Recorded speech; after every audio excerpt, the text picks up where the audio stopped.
If you ask a disagreeable person what he wants, say, or she wants, they'll tell you right away. They know. It's like, this is what I want and this is how I'm going to get it.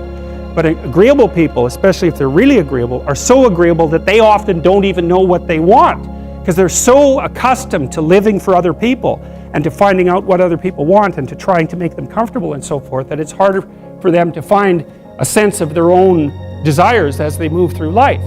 And that's not, look, there's situations where that's advantageous, but it's certainly not advantageous if you're going to try to forge yourself a career. That just doesn't work at all. And so even though on average men and women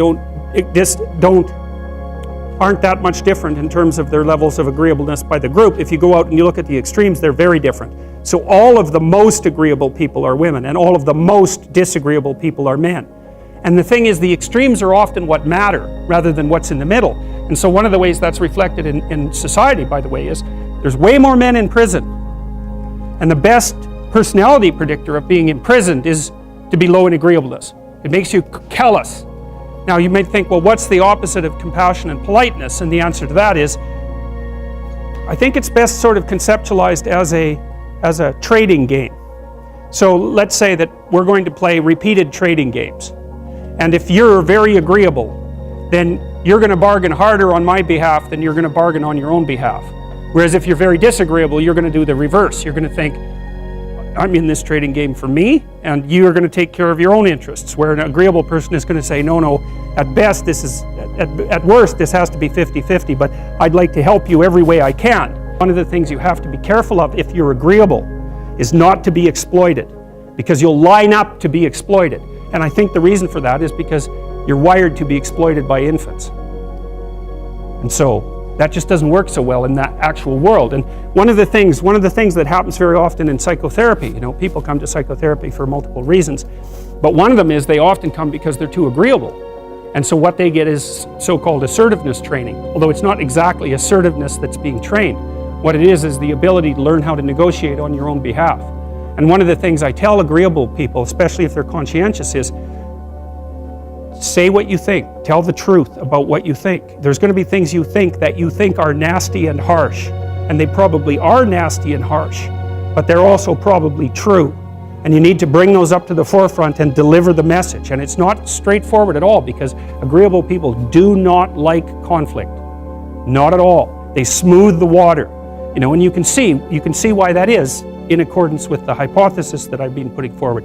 You don't want conflict around infants. It's too damn dangerous. You don't want fights to break out. You don't want anything to disturb the relative peace. And if you're also more prone to being hurt physically and perhaps emotionally, you're also maybe loath to engage in the kind of high-intensity conflict that will solve problems in the short term, because it takes a lot of conflict to solve problems in the short term. And if that can spiral up to where it's dangerous, which it can if it gets uncontrolled, it might be safer in the short term to keep the waters smooth and to not delve into those situations where conflict emerges. The problem with that is it's not a very good medium to long-term strategy, right? Because lots of times there are things you have to talk about because they're not going to go away. And the advantage to having a well-socialized disagreeable person is that they really don't let much get in their way. So if you can get a kid who's disagreeable socialized, that person can be quite the creature, because they're very forward-moving in their nature and very difficult to stop. But if you don't get them successfully domesticated, tamed, roughly speaking, by the time they're 4, their peers reject them. And that's a big problem, because your job as a parent is to make your child socially desirable by the age of 4. Like you want to burn that into your brain, because people don't know that. That's your job. And here's why. It's easy if you think about it carefully.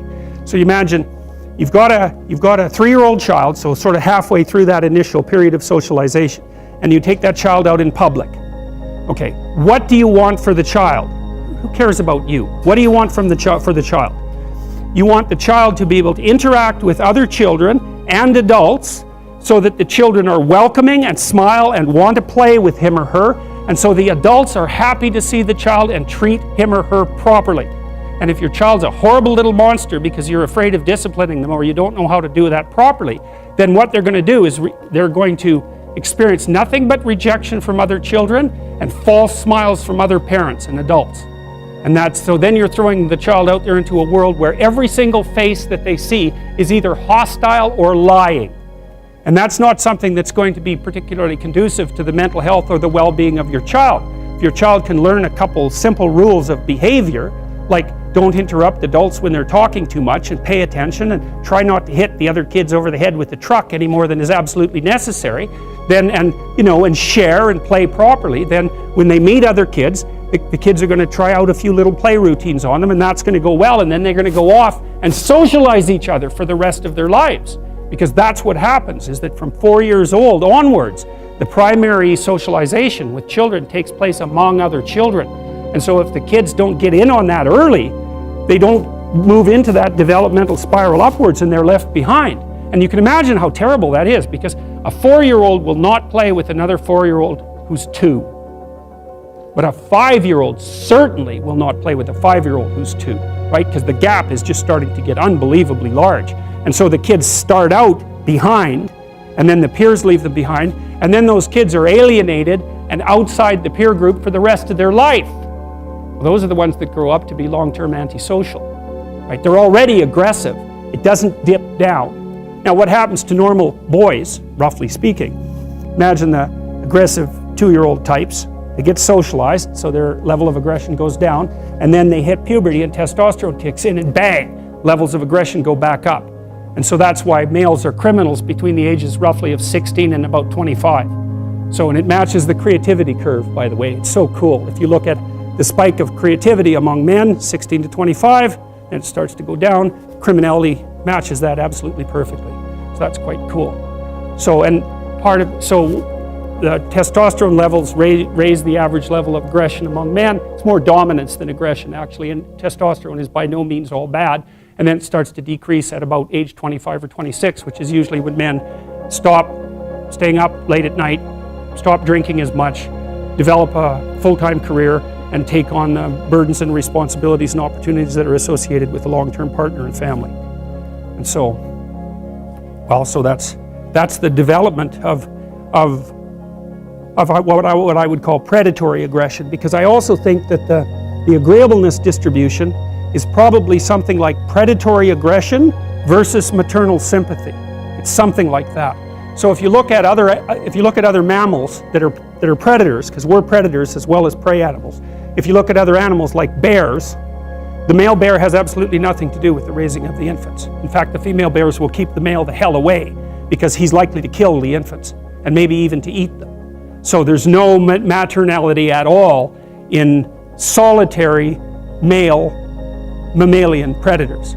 It's really useful to investigate the viewpoints of people who have opposing views to yours, because they'll tell you things. Not only will they tell you things you don't know, they'll also tell you how to see the world in ways that you don't see it. And they'll also have skills that you don't have, that you could develop. So for example, if you're an introverted person, it's very useful to watch an extroverted person, because the extroverted person has ways of being in the social world that aren't natural to you, that you can use to improve your toolkit. And if you're disagreeable, one of the best things to do with disagreeable people, especially if that's alienating them from other people, for example, because it can, people treat you like you're a selfish, arrogant son of a, maybe that's because you are. It's like, okay, so what do you do about that? One of the most promising treatments, let's say, for that is get the person to do something for someone else once a day, just as a practice, and learn how to do it. Maybe you can wake the circuit up, if you think that it's lying dormant in you, which is probably right. I think we have a very wide range of propensities within us. Some are switched on, genetic propensities. Some are switched on, but I think that if you put yourself in the right situation or walk yourself through the right exercises, you can switch some of these other things on as well. But it takes work and dedication and discipline. I would say, generally speaking, if you want to adapt yourself properly to life, you should find a niche in the environment that corresponds with your temperament.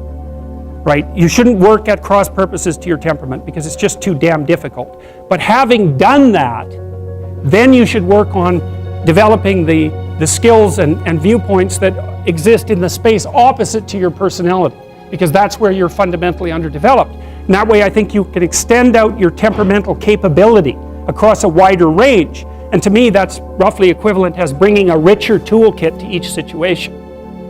So if you're hyper extroverted, you should probably learn to shut up at parties now and then and listen just to see what's going on, to see if you can manage it, And if you're introverted, well, then you should learn how to speak in public and to learn how to go to parties without hiding in the corner and saying nothing to anyone. And if you're agreeable, then you need to learn how to be disagreeable so people can't push you around. And if you're disagreeable, you need to learn how to be agreeable so that you're not an evil son of a bitch.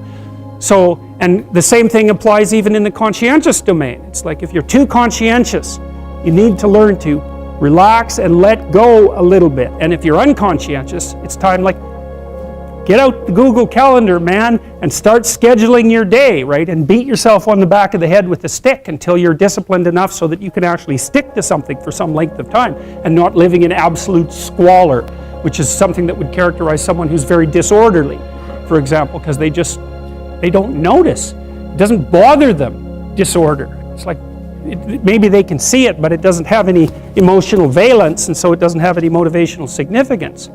So the other thing you might want to think about too, if you're choosing a partner, is try not to choose someone who's too distant from you on the temperamental variables, because you're going to have a hard time bridging the gap. It's hard for an introverted person and an extroverted person to coexist. And it's really hard for an orderly person and a disorderly person to coexist, because they will drive each other nuts. Why don't you pick up? Why are you so obsessed by it? That's the basic argument. So it's useful to know about your temperament so that you can negotiate the space with your partner as well. And I don't think you should try to find someone who's exactly the same as you, because then you don't have the benefits of the alternative viewpoint.